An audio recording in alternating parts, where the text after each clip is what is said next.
Okay okay, so hello everyone. सबसे पहले सभी स्टूडेंट्स को गुड इवनिंग।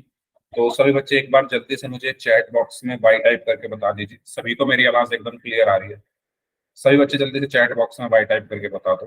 ठीक है, चलिए तो शुरू कर लेते हैं आज की क्लास को। तो जैसा कि मैंने बताया, आज की क्लास जो होने वाली है बहुत इंटरेस्टिंग, हमेशा की तरह जैसे होती ही है। आप लोग ज्यादा बेहतर तरीके से जानते होंगे, क्योंकि आज की क्लास में जो हमारा फोकस रहेगा वो ग्राफ के बारे में रहेगा। एक ग्राफ पहले बनता कैसे है ना। ना सिर्फ बनता है, हेलो अंजलि गुड इवनिंग, ना सिर्फ बनता है बल्कि उस ग्राफ की हम थोड़ी स्टडी करेंगे कि उसके अंदर क्या क्या चीजें होती है। ठीक है, लेकिन सबसे पहले हम डिस्कस कर लेते हैं पिछली क्लास की थोड़ी चीजें 5 मिनट के लिए। तो पिछली क्लास में जो हमने पढ़ा था वो पढ़ा था दो चर वाले रैखिक समीकरण का व्यापक रूप क्या होता है ना।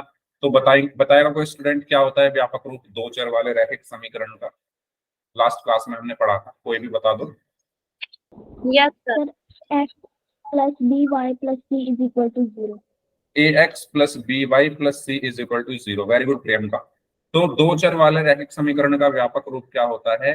ax plus B Y plus C बराबर में 0। व्यापक रूप का कहने का मतलब ये है कि भाई इस तरीके से वो दिखती है। ठीक है, जहां पर ए बी सी क्या है, हमारे वास्तविक संख्याएं हैं। ए बी सी हमारी क्या है? वास्तविक संख्या। ठीक है, और जो ए और बी है वो जीरो नहीं हो सकते। जो ए और बी हैं वो जीरो नहीं हो सकते, यही बताया था मैंने। फॉर एग्जाम्पल मैंने लिखा 3x-5y प्लस 7 बराबर 0। तो ये क्या है? एक दो चर वाली रैखिक समीकरण है। दो चर वाली क्यों है? क्योंकि इसमें x और y दो चर हैं। रैखिक क्यों है? क्योंकि x की घात 1 है, y की घात 1 है। और समीकरण क्यों है? क्योंकि इसमें बराबर का निशान लगा है। तो ये क्या है? दो चर वाली एक रैखिक समीकरण है। अगर मैं कहूं कि इस समीकरण में मुझे ए का मान बताओ, बी का मान बताओ और सी का मान बताओ, क्या होगा? तो बताइए जल्दी से, ए का मान कितना होगा इसमें? 3. 3। सभी लोग बताएं 3। Okay, yes. तो ए होता क्या है भाई? ए वो चीज है जो एक्स के साथ लिखी है। तो इसमें एक्स के साथ क्या लिखा हुआ है? 3। तो ए की वैल्यू हो गई 3। बी कितना होगा? -5। वेरी गुड, ठीक है। तो बी क्या होता है भाई? बी वो चीज है जो वाई के साथ लिखी है। इसमें वाई के साथ क्या लिखा हुआ है? -5। तो बी की वैल्यू हो गई -5। साइन के साथ हम लिखते हैं, ये सभी को पता है। और सी की वैल्यू क्या होगी भाई? सी की वैल्यू बता दीजिए। 7। Very good. सी क्या होता है? हमारा कांस्टेंट यानी अचर होता है। इसमें अचर क्या है? 7 है, तो सी का मान हो गया 7। इस तरीके से हम ए बी और सी की वैल्यू निकालते थे। मैंने एक चीज और आपको बताई थी कि ये ए बी और सी की वैल्यू क्या हो सकती है? -3, 5 और 7 भी हो सकती है। क्यों हो सकती है? क्योंकि अगर मैं इन सबको उठाकर इधर ले जाऊं, है ना, और जीरो को इधर ले आऊं, तो साइन चेंज हो जाएंगे ना, सबके सबके साइन चेंज हो जाएंगे। तो ए की वैल्यू यहाँ पर -3 भी हो सकती है, 5 भी हो सकती है और -7 भी हो सकती है। वो डिपेंड करता है कि आप किस तरीके से कक्षांतरण कर रहे हैं। बताओ, ये चीज सभी को क्लियर है यहाँ तक? कोई डाउट हो तो पूछो। Yes sir. तो एक क्वेश्चन करते हैं हम पोल सेक्शन में, उसके बाद फिर हम अपना अगला टॉपिक पढ़ेंगे। क्वेश्चन आपके सामने है ये, आप लोग इस क्वेश्चन को पढ़िए और पोल सेक्शन में आपको इस क्वेश्चन का आंसर करना है। पोल मैं आपकी स्क्रीन पर भेज रहा हूं, मुझे 10 सेकंड दीजिए, तब तक आप इसको सॉल्व करें सभी स्टूडेंट्स। 4 ऑप्शंस हैं इसमें। ए, ओके, सी एंड डी। ठीक है, चलिए करिए सॉल्व। पोल मैंने आपको भेज दिया है। आपको जो समीकरण है, जो इक्वेशन है वो क्या दी हुई है? -9 जो है वो बराबर है 6x -8y के। आपको क्या बताना है? सी का मान बताना, कितना होगा। करें सभी लोग पोल सेक्शन में आंसर इस क्वेश्चन का। इजी है, वेरी गुड। 5 लोगों का आंसर आ गया है, सभी का आंसर सही है। बाकी लोग भी कर दीजिए सॉल्व। वेरी गुड, 7 लोगों का आंसर आ गया है।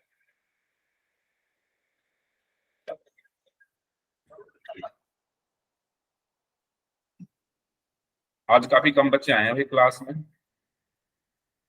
अब हमारे जो इम्पोर्टेंट चीजें अब ये चल रही हैं तो बच्चे क्लास में नहीं आ रहे, तो आगे उनको प्रॉब्लम हो सकती है, क्योंकि जो बच्चे ये क्लास मिस कर रहे हैं आगे उनको प्रॉब्लम होगी। चलिए लास्ट 15 सेकेंड्स, दो लोग और बचे हैं, जल्दी से आंसर कर दीजिए इसका। आपको सी की वैल्यू बतानी है, लास्ट 15 सेकेंड्स।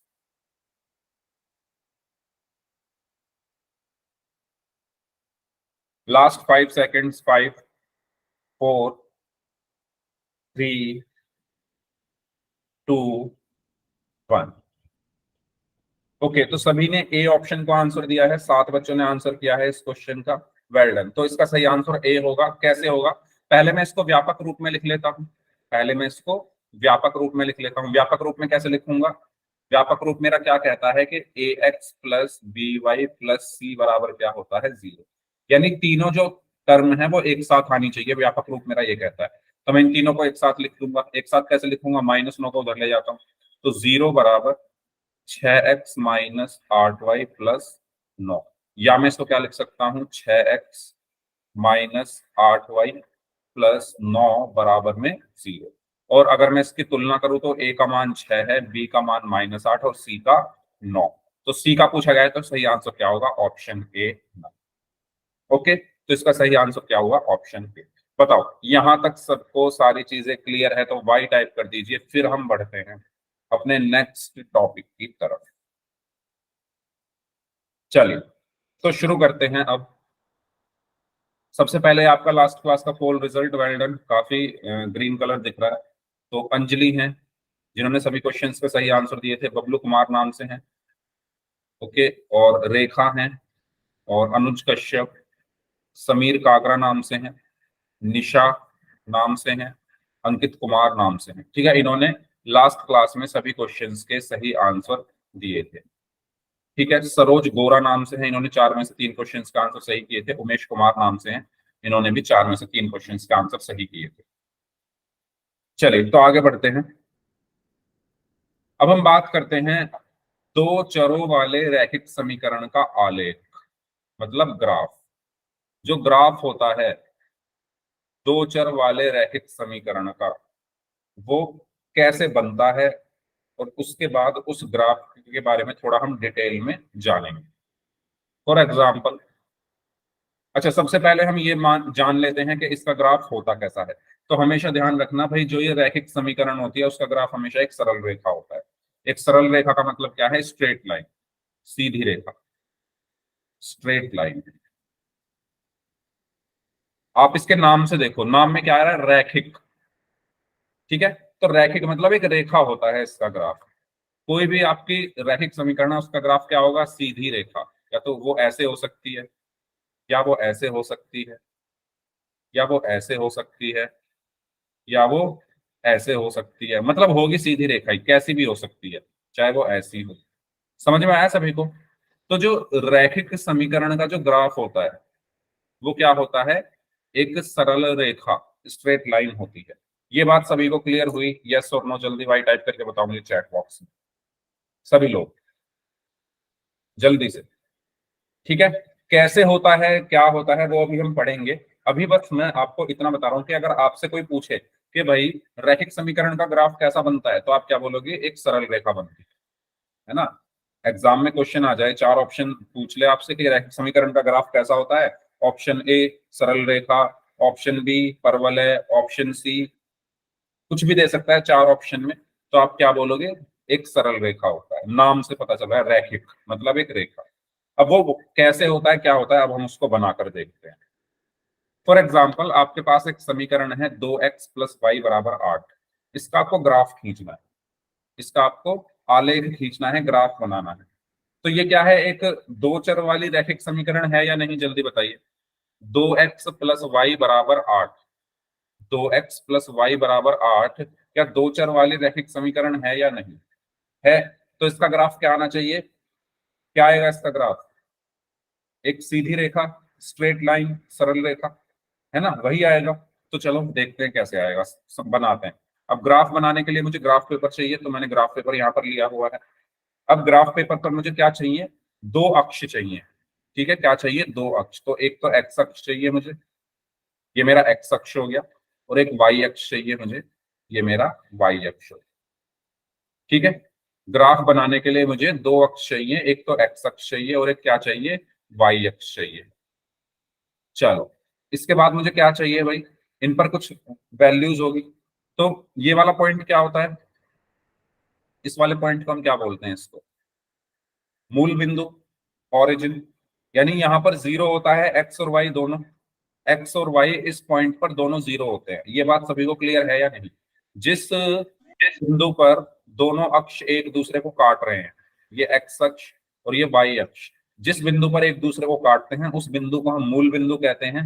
और उस बिंदु पर एक्स भी जीरो होता है और वाई भी जीरो होता है। ठीक है, यहाँ पर तो एक्स जीरो हो गया, इसके बाद यहाँ पर मान लो वन हो गया, जीरो के बाद यहाँ पर टू हो गया, यहाँ पर three, four, five, six, seven, eight.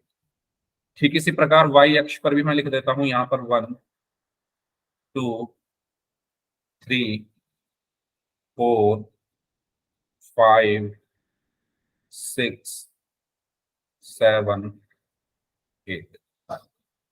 ठीक है, ये बात सभी को क्लियर हुई। अब मैं क्या निकालूंगा, एक्स और वाई की वैल्यूज निकालूंगा अलग अलग पॉइंट पर। ठीक है, कैसे निकालेंगे, सबसे पहले मैं क्या बना लूंगा, एक बॉक्स यहां पर बनाऊंगा, उसके अंदर मैं क्या रखूंगा, वैल्यूज को रख दूंगा। ठीक है, तो मैंने यहां पर बनाया एक बॉक्स इस तरीके से।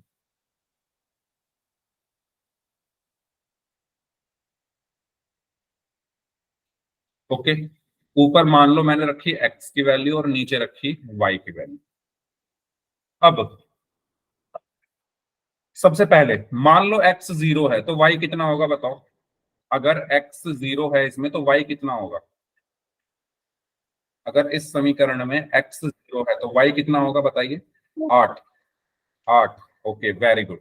ठीक है, तो मेरी समीकरण क्या है, 2x प्लस वाई बराबर 8। अगर x जीरो है तो x की जगह जीरो रख दिया, प्लस y बराबर 8। दो की जीरो में गुणा की तो जीरो प्लस y बराबर में 8। तो यहां से मुझे क्या मिला, y बराबर 8। तो x बराबर जीरो पर y 8 आ गया। ठीक है, अब मैं कहता हूं y जीरो है, अगर मैं कहूं y जीरो है तो x कितना होगा बताओ। अगर y जीरो है तो x कितना होगा, 4। ओके, बाकी लोग बताएं। ओके, अंजलि, अनुज कश्यप, ओके, बाकी लोग भी बताइए भाई। अगर इसमें y जीरो रख दो तो x कितना आएगा, 4। ओके, सोनपरी, प्रियंका, ओके, रेखा, शिवा ठाकुर, शालू कुमारी नाम से 4, वेरी गुड। ठीक है, तो मेरी जो समीकरण है वो क्या है, 2x प्लस वाई बराबर 8। तो y को जीरो रखा तो 2x प्लस वाई जीरो बराबर 8। तो यहां से 2x बराबर कितना आ गया, 8, और x बराबर कितना आ गया, 8/2। 2 एकम 2, 2 चौक 8 यानी 4। तो y बराबर जीरो पर x का मान कितना आया, 4। ठीक है, अब मान लो मैं रख देता हूं x को क्या, 1 रख देते हैं चलो।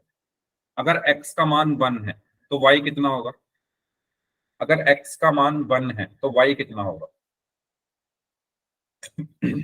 अच्छा, आप किसी को भी रख सकते हो। ओके, x का मान अगर मैं 1 रख दूं, 6, 6, वेरी गुड। तो मैंने यहां पर 2x प्लस वाई बराबर 8। तो x का मान मैंने यहां पर 1 रखा तो प्लस y बराबर 8। 2 एकम 2 प्लस वाई बराबर 8। तो y बराबर यहां से कितना आया भाई, 2 इधर चला गया तो y बराबर कितना आया, 8 - 2। तो y बराबर कितना आ गया, 6। यानी x का मान 1 रखने पर y आया 6। अब x का मान मैंने 2 रखा तो y कितना आएगा, x का मान 2 रखने पर y कितना आएगा बताइए। हम्म, 4। 4। ओके, तो 2x प्लस वाई बराबर 8 में मैंने x की जगह 2 रखा तो 2 × 2 प्लस वाई बराबर 8। 2 दूनी कितना हो गया, 4 प्लस वाई बराबर 8, और y बराबर कितना आ गया, 8 - 4 यानी 4। तो x बराबर 2 रखने पर y आया 4। x बराबर 3 रखने पर y कितना आएगा, x बराबर 3 रखने पर 2। 2, वेरी गुड। ठीक है, तो 2x प्लस वाई बराबर 8। तो x को मैंने 3 रखा, 2 गुना 3 प्लस वाई बराबर 8 हुआ। 2 तिया कितना आया, 6 प्लस वाई बराबर 8, और y बराबर यहां से कितना आया, 8 माइनस 6 बराबर 2। तो मैंने, देखो हम बहुत सारे पॉइंट्स निकाल सकते हैं इसके, है ना, 4 रख लो, 5 रख लो, निकलते जाएंगे, जितने चाहो उतने निकाल लो, ठीक है। लेकिन मिनिमम मैं 3 या 4 पॉइंट्स हमेशा निकालूंगा। आप भी हमेशा ध्यान रखना, जब भी आपको ग्राफ बनाना हो तो 3 या 4 पॉइंट्स आपको मिनिमम, कम से कम 3 या 4 पॉइंट्स इसी तरीके से निकालने हैं, ठीक है। चलो, तो मुझे पॉइंट्स मिल चुके हैं। पहला कौन सा पॉइंट है भाई, पहला है, अगर आप देखो, अगर x 0 है, x 0 कहां पर होगा, मैंने बताया यहां पर मूल बिंदु पर x और y दोनों 0 होते हैं, तो यहां 0 है। 0 पर y कितना है, 8। तो यहां पर 0 है, यहां से मैं कितना चलूंगा y पर, 8। तो 1 2 3 4 5 6 7 8। तो मुझे कौन सा पॉइंट मिलेगा, ये पॉइंट मिलेगा। और इस पॉइंट का नाम क्या है, 0,8। 0,8 क्यों है, क्योंकि आपने 9th क्लास में पढ़ा होगा कि पहले हम x निर्देशांक लिखते हैं, फिर y निर्देशांक लिखते हैं। तो x निर्देशांक क्या है, 0, और y कितना है, 8। तो मैंने क्या लिखा, 0,8। ओके, ये वाला पॉइंट सबको क्लियर हुआ, कैसे लिया है मैंने, जल्दी बताइए सभी लोग। ठीक है, अब दूसरा पॉइंट लेते हैं। दूसरा पॉइंट क्या है, y बराबर 0 पर x 4 चलना है। y बराबर 0 कहां होगा, y बराबर 0 यहां होगा। इस पर कितना चलना है, 4। किस किस डायरेक्शन में चलना है, x पर। तो x पर 4 चलेंगे, 1 2 3 4, यानी ये वाला पॉइंट आ गया, ये वाला पॉइंट आ गया। और बताओ इसके निर्देशांक क्या होंगे, सभी लोग बताओ, क्या लिखूं यहां पर, 4,0 या 0,4? सर 4, 4,0। 4,0, वेरी गुड, ठीक है। तो पहले हम x को लिखते हैं, फिर y को लिखते हैं, तो 4,0। ओके, फिर नेक्स्ट क्या है, x बराबर 1 पर y 6 है, तो x पर कितना चलना है, 1। तो 1 तो ये आ गया x पर। फिर यहां से कहां जाना है, 6, किस डायरेक्शन में, y की तरफ। तो 1 2 3 4 5 6, यानी ये वाला पॉइंट आ गया, ठीक है, ये वाला पॉइंट आ गया।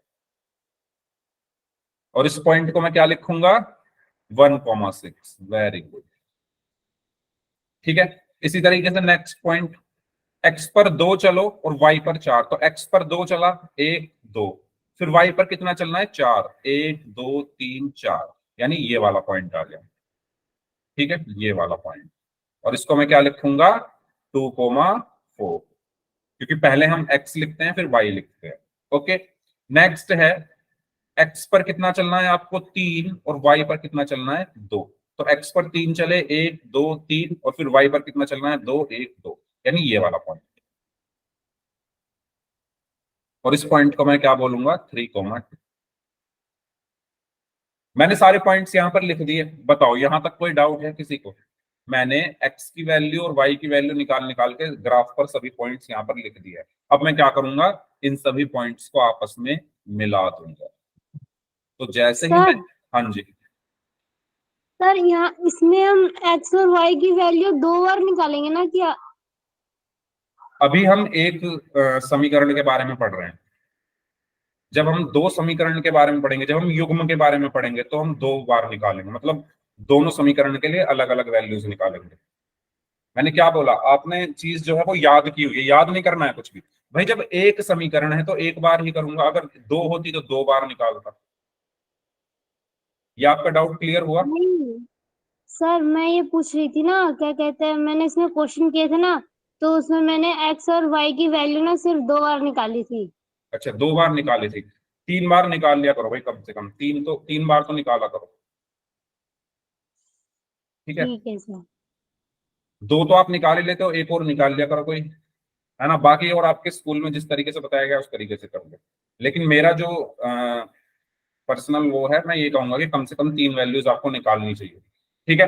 अब आप क्या कर देंगे, इन सभी पॉइंट्स को मिला देंगे, तो ये क्या बन चुका है, ग्राफ बन चुका है, किसका, इस समीकरण का। और ये कैसा ग्राफ है, एक सरल रेखा, सीधी लाइन, स्ट्रेट लाइन। ये ग्राफ कैसा है, एक सरल रेखा। तो आप सभी को ये चीज क्लियर हुई, मैंने क्यों बोला था कि एक रैखिक समीकरण का ग्राफ सरल रेखा बनता है। भाई नाम ही इस पर पड़ा है, इसका नाम रैखिक समीकरण पता है क्यों पड़ा है? क्योंकि इसका ग्राफ एक सरल रेखा है, इसलिए इसको रैखिक समीकरण हम कहते हैं। ठीक है, इसका ग्राफ क्या है? एक सरल रेखा, इसलिए इसका नाम भी रैखिक समीकरण पड़ गया।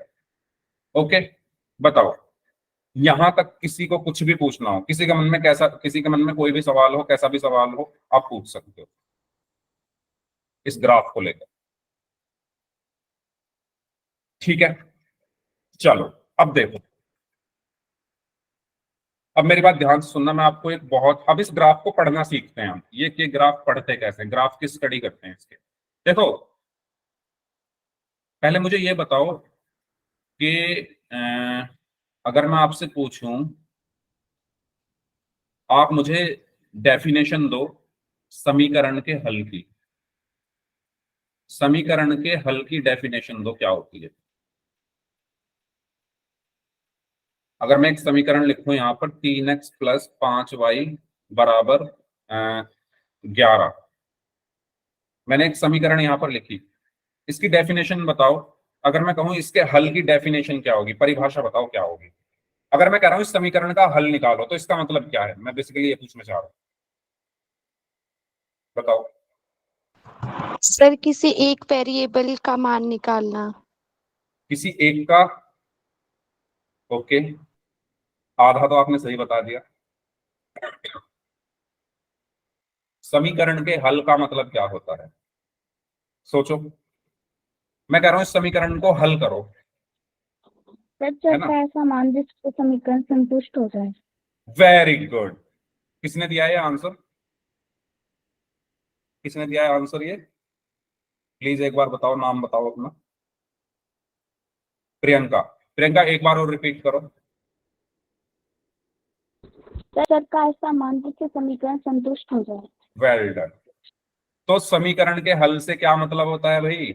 समीकरण के हल से मतलब ये है, बहुत अच्छा जवाब दिया है, कि एक्स और वाई के वो मान, एक्स और वाई की वो वैल्यू जो इस समीकरण को क्या कर दे, संतुष्ट कर दे। संतुष्ट करने का मतलब ये है कि एलएचएस और आरएचएस इसके बराबर हो जाए। समझ में आया? एक समीकरण का हल क्या होता है? एक समीकरण का हल एक्स और वाई की वो वैल्यू है जिनको मैं इसमें रख दूं तो एलएचएस और आरएचएस बराबर आ जाए। जैसे मान लो मैंने x की जगह x की जगह मैंने 2 रख दिया, इसमें मैंने क्या रखा, x की जगह 2 रख दो और y की जगह 1 रख दो, इसमें एलएचएस में। इसका एलएचएस क्या है? 3x + 5y है ना, तो इसमें x की जगह 2 रखा मैंने, 3 × 2 प्लस y की जगह 1 रखा, तो 3 दूनी 6, 6 + 5 11। तो देखो ये आरएचएस आ गया ना भाई, मैं एलएचएस को लेके चला और आरएचएस आ गया। तो ये जो 2 और 1 है, ये जो 2 और 1 हैं, ये क्या है? इस समीकरण के हल है। समझ में आया क्यों है ये इस समीकरण के हल? क्योंकि इनको रखने पर, इनको रखने पर ये समीकरण को संतुष्ट कर रहे थे, एलएचएस और आरएचएस बराबर आ रहे थे। ये बात सभी को क्लियर हुई? समीकरण के हल का मतलब क्या होता है कि भाई चर के वो मान, एक्स और वाई के वो मान जिस पर एलएचएस और आरएचएस बराबर आ जाए, या दूसरे शब्दों में एक्स और वाई के वो मान जो इस समीकरण को सेटिस्फाई कर दे, संतुष्ट कर दे। क्लियर हुआ? बताओ, कोई डाउट हो इसमें तो पूछ लो। तो 2 और 1 क्या है? इसके हल हैं। क्यों है? क्योंकि अगर मैं x की जगह 2 रख दूं और y की जगह 1 रख दूं तो एलएचएस आरएचएस के बराबर आ जाएगा। ये बात सभी को क्लियर हुई? अब मैं अपने ग्राफ से इसको कनेक्ट करूंगा, तो अगर इसमें किसी को कुछ पूछना हो तो पूछ लो। समीकरण के हल क्या होते हैं? वो मान, एक्स और वाई के वो मान जिससे एलएचएस और आरएचएस बराबर हो जाए। अब आओ अपने ग्राफ पर। अब देखो, ग्राफ को पढ़ना सीखते हैं। ये जो ग्राफ बन रहा है ये हमसे क्या कहता है ना भाई? ये ग्राफ हमसे बेसिकली ये कहता है कि जो भी इसके ऊपर आएंगे, जो भी इस लाइन के ऊपर पॉइंट्स हैं, जितने भी इस लाइन के ऊपर बिंदु हैं, वो सब क्या होते हैं? इस समीकरण का हल होते हैं। मैंने क्या बोला? जो भी इस ग्राफ के ऊपर जितने भी बिंदु हैं, बहुत सारे बिंदु हैं भाई, देखो बहुत सारे हैं, यहां पर भी, यहां पर भी, यहां पर भी, यहां पर, बहुत। एक लाइन कैसे बनती है? बहुत सारे बिंदुओं से मिलकर बनती है ना। ये बहुत सारे पॉइंट्स हैं इसमें, अनगिनत, इनफाइनाइट, है ना, बहुत सारे पॉइंट्स है। ये सारे पॉइंट्स जो होंगे, ये सारे पॉइंट्स ध्यान से सुनना, ये सारे पॉइंट्स इस समीकरण के हल हैं। यानी जब आप इन सारे पॉइंट्स की वैल्यू इसमें रखोगे, एक्स और वाई की वैल्यू इसमें रखोगे तो इसका एलएचएस और आरएचएस बराबर आएगा। ये बात क्लियर हुई मैंने क्या बोला? इसका ग्राफ ये है ना, तो ग्राफ का मतलब ये है कि भाई जितने भी पॉइंट्स है ना इसके, इस लाइन पर जितने भी पॉइंट्स है वो सारे इसका हल है। आप रख के देख लो, एक्स की जगह 0 और वाई की जगह 8 रखो, इसमें एलएचएस आरएचएस के बराबर आएगा। एक्स की जगह 1 और वाई की जगह 6 रख के देख लो, एलएचएस आरएचएस बराबर आएंगे। एक्स की जगह 2 और वाई की जगह 4 रख के देख लो, एलएचएस और आरएचएस बराबर आएंगे। एक्स की जगह 3 वाई की जगह 2 रख के देख लो, एलएचएस और आरएचएस बराबर आएंगे। एक्स की जगह 4 और वाई की जगह 0 रख के देख लो, एलएचएस और आरएचएस बराबर आएंगे। यानी क्या मतलब हुआ इसका कि ये सारे पॉइंट्स, ये तो वो पॉइंट्स है जो हमने निकाले हैं, ये तो वो पॉइंट्स हैं जो हमने निकाल लिए, इनके बीच में भी तो बहुत सारे पॉइंट्स हैं जो हमने निकाले ही नहीं है, वो सारे पॉइंट्स में इसका सॉल्यूशन है। तो आप क्या कह सकते हो कि इस समीकरण के कितने हल होंगे? इनफाइनाइट। ये बात सभी को क्लियर हुई? यस और नो?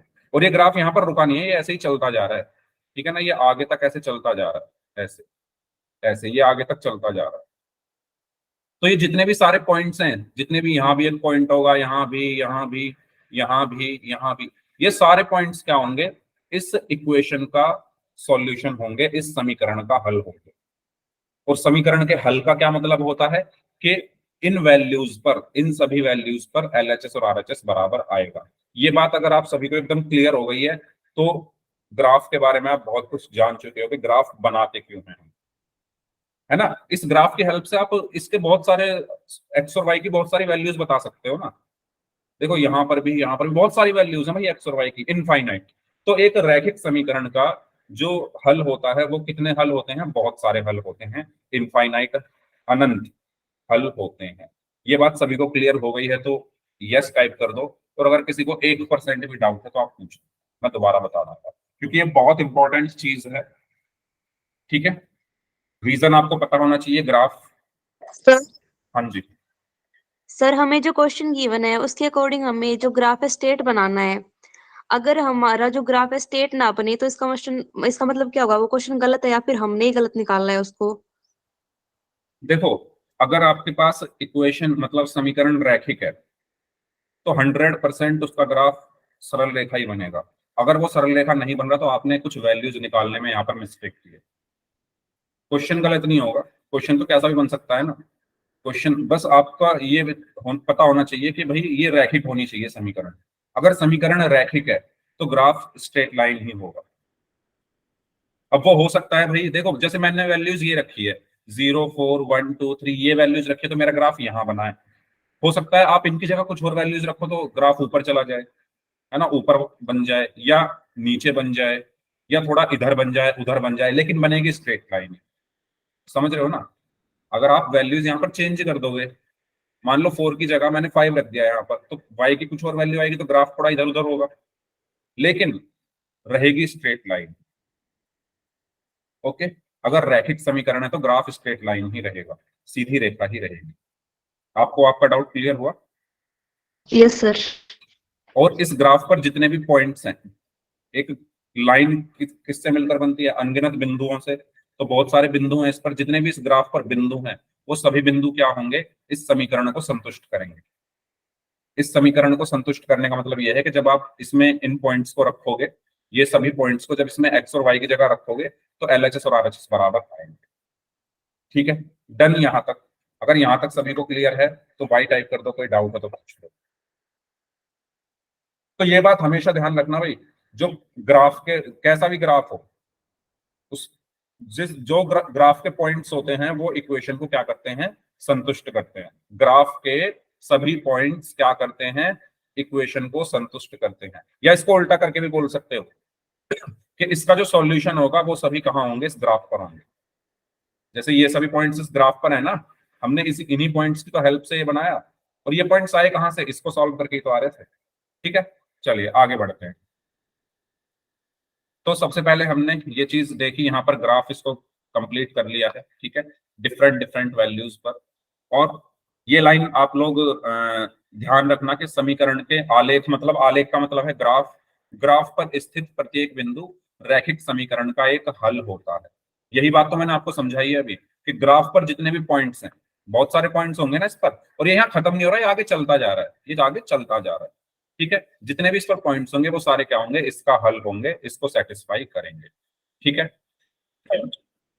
तो इस बात को हम दो तरीकों से बोल सकते हैं कि जो ग्राफ पर जो सभी बिंदु हैं वो क्या करते हैं, रैखिक समीकरण का एक हल होता है, या इसको उल्टा करके बोल दो कि रैखिक समीकरण का जो हल होता है वो ग्राफ पर स्थित एक बिंदु होता है।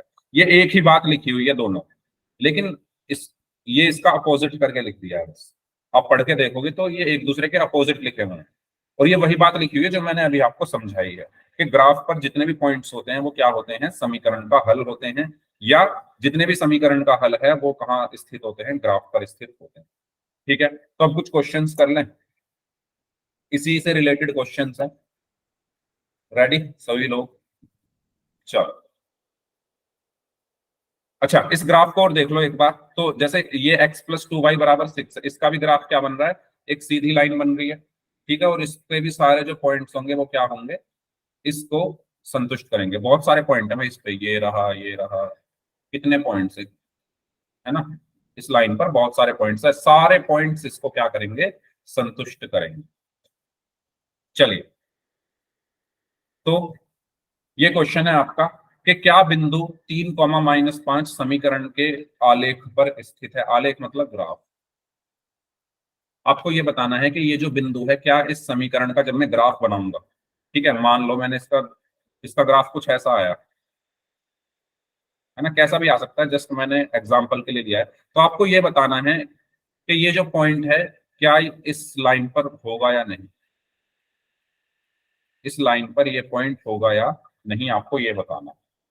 ठीक है, आपको क्या चेक करना है कि ये जो पॉइंट है क्या इसके ग्राफ पर होगा या नहीं। बताओ। यस, प्रियंका बोल रही है यस। प्रियंका कैसे सॉल्व किया,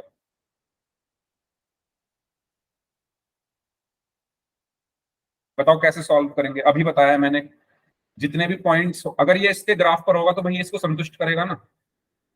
मैंने अभी बताया कि अगर कोई पॉइंट किसी इक्वेशन के ग्राफ पर है, अगर कोई पॉइंट किसी इक्वेशन के ग्राफ पर आ रहा है तो वो उस इक्वेशन को क्या करेगा, सेटिस्फाई करेगा, संतुष्ट करेगा।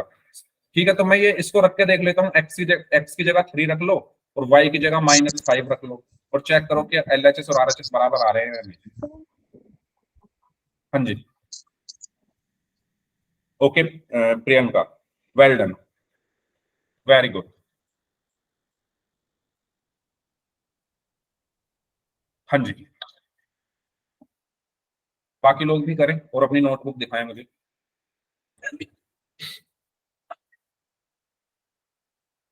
कॉन्सेप्ट सबको क्लियर हो चुका है ना? ओके, बबलू कुमार नाम से हैं, एक मिनट। हाँ, वेल डन। 21 - 21 = 0 नहीं, 21 = 21 तक ही करना है। यहाँ आप लिखोगे कि LHS जो है वो RHS के बराबर आ रहा है, तो इसीलिए क्या होगा, ये जो पॉइंट है इस ग्राफ पर स्थित होगा, यानी ये समीकरण को संतुष्ट कर रहा है। Okay Anjali, well done. ठीक है, तो नीचे हम एक लाइन और लिख सकते हैं इसमें कि क्योंकि LHS RHS के बराबर है, तो ये जो पॉइंट्स हैं इस समीकरण को संतुष्ट कर रहे हैं, समीकरण को संतुष्ट कर रहे हैं, तो इसके ग्राफ पर होंगे। हाँ जी, बाकी लोग देखो, आपसे ये कहा गया है कि अगर इसका ग्राफ मैं बनाऊं, इसका अगर मैं ग्राफ बनाऊं तो आपको ये बताना है कि क्या ये पॉइंट इसके ग्राफ पर होंगे। तो मैंने आपको बताया किसी भी पॉइंट को ग्राफ पर होने की कंडीशन क्या है, कि इसे इसकी बात माननी पड़ेगी। भाई ये इसका ग्राफ है ना, ग्राफ किसका है, इस समीकरण का ग्राफ है। ठीक है, इस समीकरण का ग्राफ है, तो अगर इस पॉइंट को इस समीकरण के ग्राफ पर आना है तो इसकी बात माननी पड़ेगी। इसकी बात मानने का मतलब क्या है कि भाई इसको संतुष्ट करना पड़ेगा। संतुष्ट करने का मतलब यह है कि इसके LHS और RHS बराबर आने चाहिए। अगर मैं इन वैल्यूज को रख दूं तो मुझे पॉइंट्स क्या दिए हुए हैं, 3, -5। तो x का मान कितना है यहाँ पर 3, और y का मान कितना है -5। ठीक है, तो x बराबर हो गया 3 और y बराबर हो गया -5। इसको किस में रख देंगे, समीकरण में। तो मेरी समीकरण क्या है भाई, 2x, LHS मैंने लिया 2x - 3y, तो 2 गुना x की जगह 3 - 3 गुना y की जगह -5। तो 2 तिया 6 और -3 गुना -5 + 15, तो ये कितना हो गया 21। और यही क्या है मेरा RHS है, यही क्या है मेरा RHS है। तो LHS और RHS बराबर आ गए ना जब मैंने इन दोनों पॉइंट्स को रखा। ठीक है, जब मैंने इन दोनों पॉइंट्स को रखा, किन किन को, 3 और -5 को जब मैंने इस समीकरण में रखा, तो LHS और RHS बराबर आ गए। यानी ये जो बिंदु हैं इस समीकरण को संतुष्ट कर रहे हैं। और अगर कोई बिंदु किसी समीकरण को संतुष्ट कर रहा है तो इसका मतलब क्या है कि ये बिंदु इसका हल है, और ये अगर इसका हल है तो इसका मतलब ये इसके ग्राफ पर भी होगा, क्योंकि ग्राफ के जो सारे पॉइंट्स हैं वो सारे क्या होते हैं, इसका हल होते हैं। ये बात सभी को क्लियर हुई या नहीं? तो इसका आंसर क्या होगा, यस।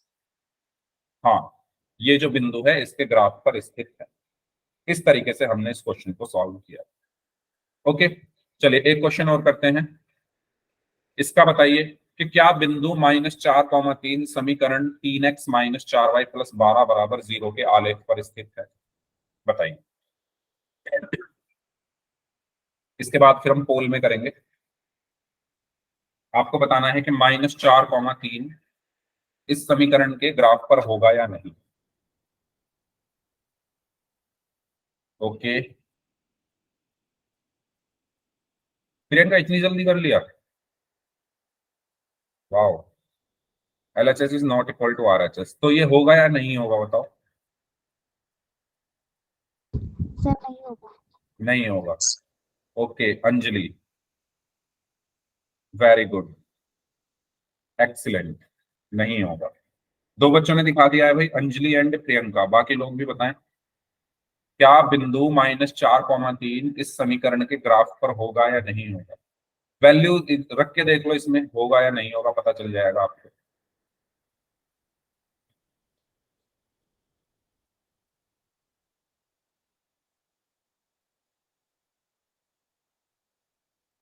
हाँ जी, LHS में x की जगह -4 रख दो, y की जगह 3 रख दो, उसको सॉल्व करिए। ओके, बबलू कुमार नाम से है, very good, excellent, -12, yes very good. -12 और वो 0 है तो वो नहीं होंगे बराबर, वेल डन। बाकी लोग भाई, तो कैसे करेंगे इसको सॉल्व। अगर ये जो बिंदु है इसके ग्राफ पर है तो ये इसको संतुष्ट करना चाहिए, क्योंकि ग्राफ पर वही आ सकते हैं जो इसको संतुष्ट करें। तो इसको संतुष्ट कर रहे हैं या नहीं कर रहे हैं वो चेक करने के लिए मैं क्या लूंगा, मैंने LHS लिया इसका। इसका LHS क्या है, 3x - 4y + 12। ठीक है, x की जगह क्या रखना है, पहले जो लिखा होता है वो x होता है और बाद में जो लिखा होता है वो y होता है। तो x की जगह क्या रखना है, x बराबर -4 तथा y की जगह 3, y बराबर 3 रखने पर। जब हमने 3 ऐसे ही रहा, x की जगह क्या आया -4, तो 3 गुना -4, फिर है -4, y की जगह 4 गुना 3 + 12। यही होगा, बताओ जल्दी से, यस और नो। यही आएगा। ठीक है, 3 की -4 में गुना की तो -12, ठीक है, फिर -4 की 3 में गुना की तो 12, फिर +12। अब देखो, ये चीज आपको मैंने बताई थी कि अगर दो संख्याएं एक जैसी हैं लेकिन उनके चिन्ह अलग अलग हैं तो वो घट जाते हैं। जैसे ये 12 और ये 12 है, तो ये 12 ही, लेकिन दोनों के साइन अलग अलग है, ये माइनस का ये प्लस का, तो ये कट गए, ये 0 हो गए, तो सिर्फ क्या बचा, -12। तो और RHS क्या है मेरा, 0। RHS मेरा क्या है, 0। LHS क्या है, -12। तो LHS RHS के बराबर नहीं आ रहा, LHS RHS के बराबर नहीं है। और अगर LHS RHS के बराबर नहीं है तो इसका मतलब क्या हुआ, ये जो बिंदु है ये इसको संतुष्ट नहीं कर रहे। संतुष्ट करने का मतलब है कि LHS और RHS बराबर आने चाहिए। अगर LHS और RHS बराबर नहीं आ रहे हैं तो ये जो बिंदु हैं, ये जो पॉइंट्स हैं, इस समीकरण को संतुष्ट नहीं कर रहे। और अगर ये बिंदु इस समीकरण को संतुष्ट नहीं कर रहे तो ये इसके ग्राफ पर स्थित नहीं होंगे। ये बात क्लियर हो गई है, क्यों नहीं होंगे, क्योंकि LHS और RHS बराबर नहीं आ रहे, सिंपल। क्लियर हुआ। ओके, अब पोल में कर लें तो क्वेश्चंस रेडी सभी लोग करने के लिए। उम्मीद करता हूं आपको अब ये चीजें क्लियर हो गई होगी कि ग्राफ के जितने भी पॉइंट्स होते हैं वो समीकरण को संतुष्ट करते हैं। ठीक है, चलिए ये क्वेश्चन है आपके लिए पोल में, आपको इसका आंसर करना है, तो आप लोग सॉल्व कर लें इसको, तब तक मैं पोल आपकी स्क्रीन पर भेज रहा हूँ। मुझे 10 सेकंड दीजिए, तब तक आप लोग अपनी नोटबुक में इसको आराम से सॉल्व करें, ध्यान से। हाँ प्रियंका, बस 1 मिनट, मैं भेज रहा हूँ पोल आपको। दो ही ऑप्शन हैं इसमें, ए एंड बी। यस, करिए सॉल्व। पोल मैंने भेज दिया है आपको, तो सभी बच्चे पोल सेक्शन में जाकर इसका आंसर कर सकते हैं। क्या बिंदु 2,3 समीकरण 7x प्लस 2y बराबर 20 के आलेख पर स्थित है, ये बताना है।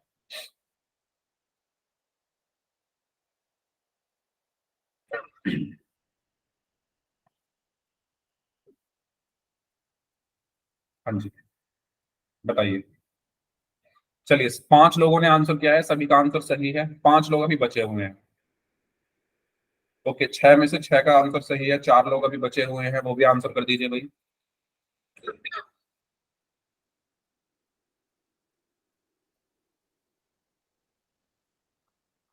आठ में से 8 बच्चों का आंसर सही है, 2 लोग और बचे हैं। लास्ट 30 सेकेंड, 30 सेकेंड हो रहे हैं।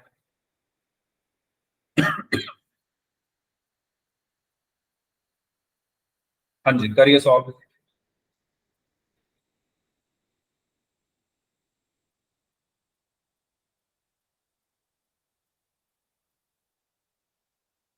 एक लोग और बचे, एक स्टूडेंट और बचे हुए हैं।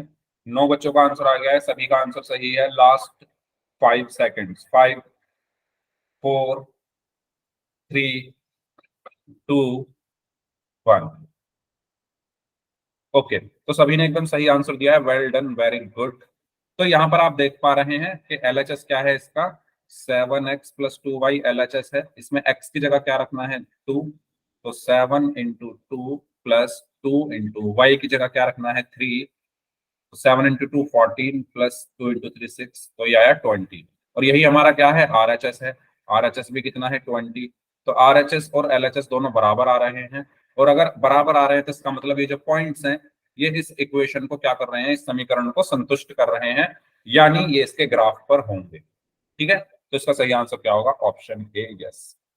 ओके, चलिए नेक्स्ट, इसको सॉल्व करिए। आपको ये बताना है कि इन चारों में से कौन से ऐसे पॉइंट्स हैं, क्वेश्चन को ध्यान से पढ़ लेना करने से पहले। आपको ये बताना है कि इन चारों में से कौन से पॉइंट ऐसे हैं जो इसके ग्राफ पर नहीं होंगे। ठीक है, आपको क्या बताना है कि इन चारों में से ऐसे कौन से पॉइंट्स हैं जो इसके ग्राफ पर नहीं होंगे। नहीं, नहीं बताना है इस बार। ठीक है, करिए सॉल्व। आपको कंडीशन पता है सभी को, ना होने की कंडीशन क्या है। 4 ऑप्शन हैं इसमें, ए, बी, सी एंड डी। करिए सॉल्व, पोल मैंने आपको भेज दिया है, बताइए। इन चारों में से कौन कौन सा बिंदु ऐसा है जो इस वेल्डन, एक बच्चे का आंसर आ चुका है, उनका आंसर एकदम सही है।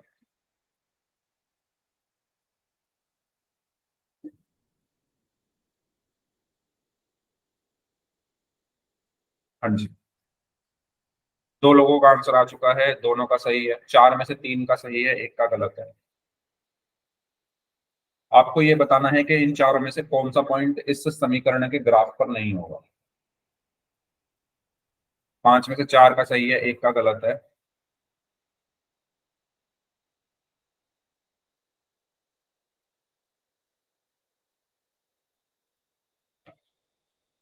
ओके, 6 में से 5 का सही है, एक का गलत है। 4 लोग अभी बचे हुए हैं। 7 में से 6 का सही है, एक का गलत है।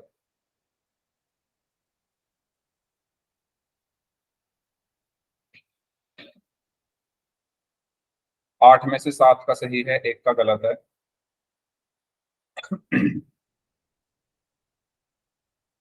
2 लोग और बचे हैं।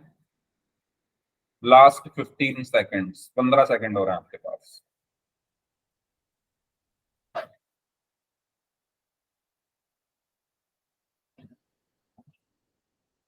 ओके, एक स्टूडेंट और बचे हैं। 9 में से 8 स्टूडेंट्स का आंसर सही है, एक स्टूडेंट का आंसर गलत है।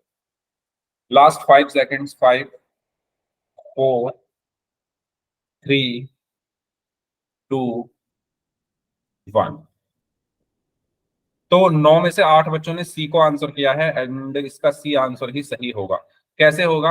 अच्छा, आपको इस बार क्या बताना था कि कौन सा ग्राफ पर नहीं है। तो ग्राफ पर ना होने की कंडीशन क्या है कि एलएचएस आरएचएस के बराबर ना आए। अगर एलएचएस आरएचएस के बराबर नहीं आता है तो वो ग्राफ पर नहीं होगा। तो 1,8 रख के देखते हैं। तो 2 इंटू 1 प्लस वाई की जगह 8 रखा तो कितना आया 10। और 10 ही हमारा क्या है आरएचएस है, तो ये तो आरएचएस के बराबर आ रहा है, तो ये तो ग्राफ पर होगा। ठीक है, फिर 4 रख के देखते हैं। एक्स की जगह 4 प्लस वाई की जगह 2। तो 2 इंटू 4 8 और 8 प्लस 2 10, ये भी आरएचएस के बराबर आ रहा है, तो ये भी ग्राफ पर होगा। 3 और 4 रख के देखते हैं। 2 इंटू 3 प्लस 4, 2 इंटू 3 कितना आया 6, 6 प्लस 4 10, ये भी आरएचएस के बराबर आ रहा है, तो ये भी ग्राफ पर होगा। इसको देखो, एक्स की जगह 5 रखा प्लस वाई की जगह भी 5 रखा, तो 2 इंटू 5 10 और 10 प्लस 5 15, ये आरएचएस के बराबर नहीं है। और अगर ये आरएचएस के बराबर नहीं है यानी ये समीकरण को संतुष्ट नहीं कर रहा है, और अगर समीकरण को ये पॉइंट ये बिंदु संतुष्ट नहीं कर रहा है, सेटिस्फाई नहीं कर रहा है, तो ये इसके ग्राफ पर नहीं होगा। तो इसका सही आंसर क्या होगा? ऑप्शन। ओके, इसका सही आंसर क्या होगा? Option C. क्लियर हुआ? बताइए। तो हमने अब तक पढ़ा था ग्राफ के बारे में, ठीक है। कोई पॉइंट ग्राफ पर होगा या नहीं होगा, हम इसको कैसे चेक करते हैं। अब हम आगे बढ़ते हैं और अब बात करते हैं संगत और असंगत रैखिक समीकरण युग्म के बारे में।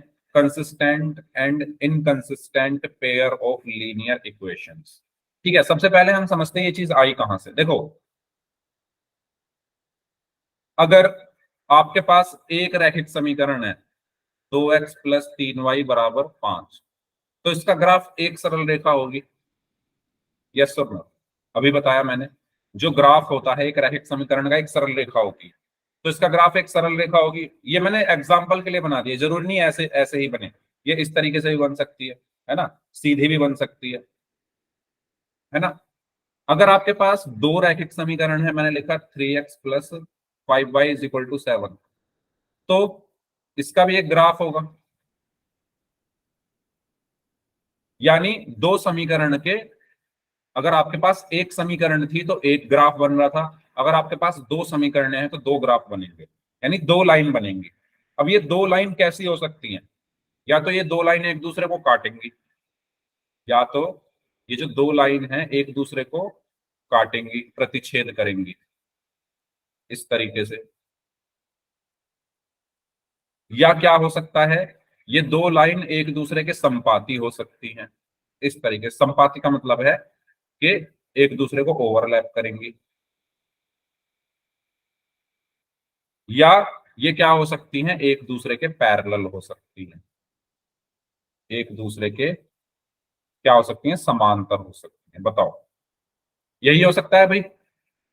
एक मिनट, सभी लोग बताइए, ये जो मैंने कहा है अभी, इसमें किसी को कुछ डाउट आ रहा है या नहीं आ रहा?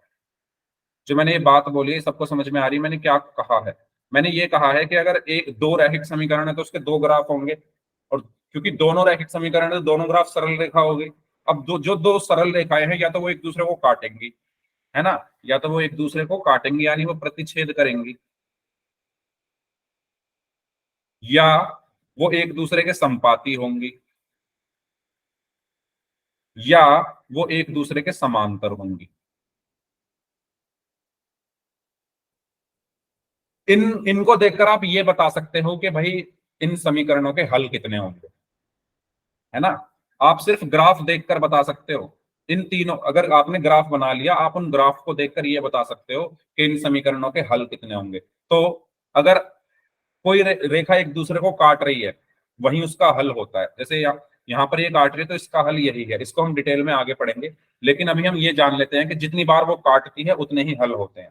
तो ये दोनों एक दूसरे को एक बार काट रही है ना, ये दोनों एक दूसरे को एक बार काट रही है। तो अगर दो रेखाएं, दो ग्राफ एक दूसरे को एक बार काट रहे हैं, तो उन दोनों समीकरणों का हल कितना होगा? एक ही हल होगा। जितनी बार काटेंगे उतने हल होते हैं, तो एक बार काट रही है तो एक हल होगा।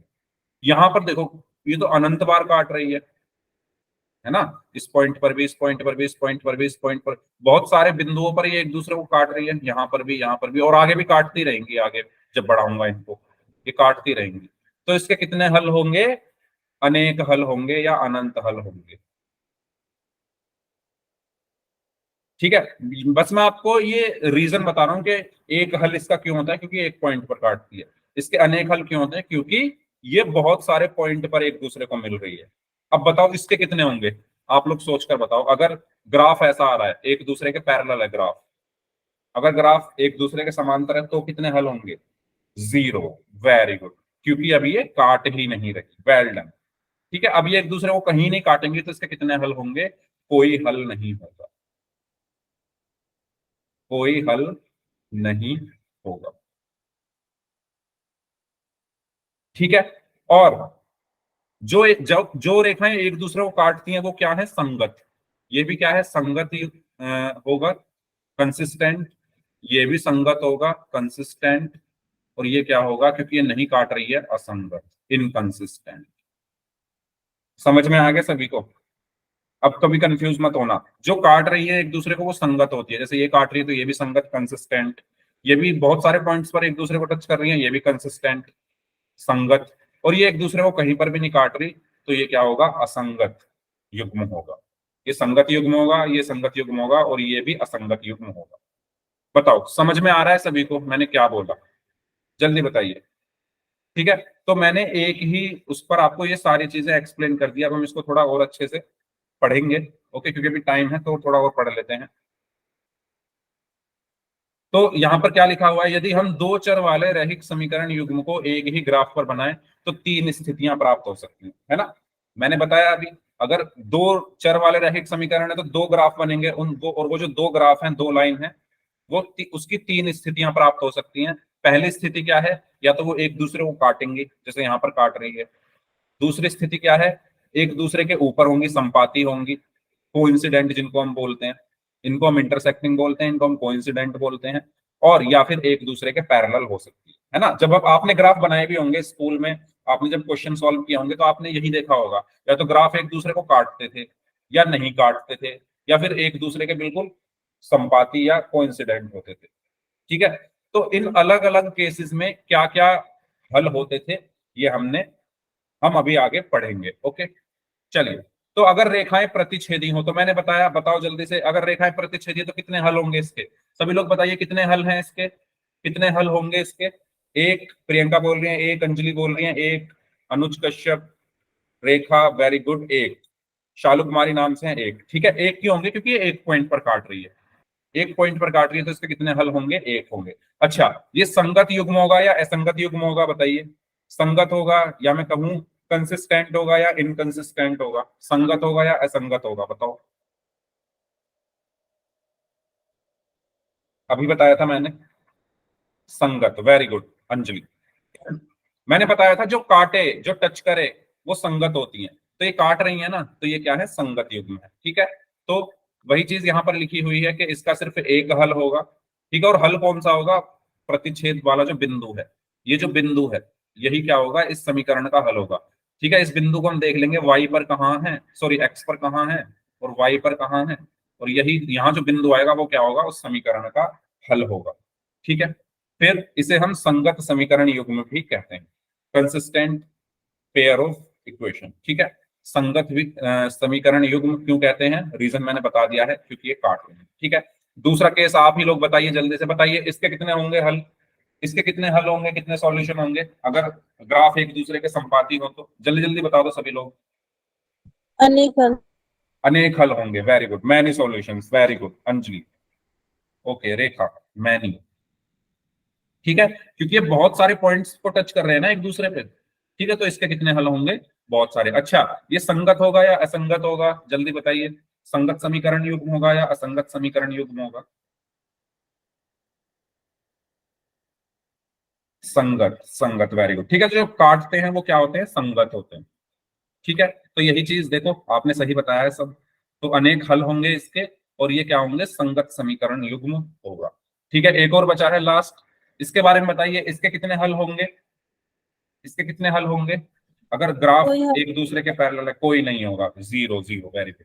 ये क्योंकि एक दूसरे को कहीं नहीं काटेंगे क्योंकि पैरेलल है, तो इसके कोई भी हल नहीं होगा। अब ये संगत होगा या असंगत होगा, नो सॉल्यूशन, वेरी गुड।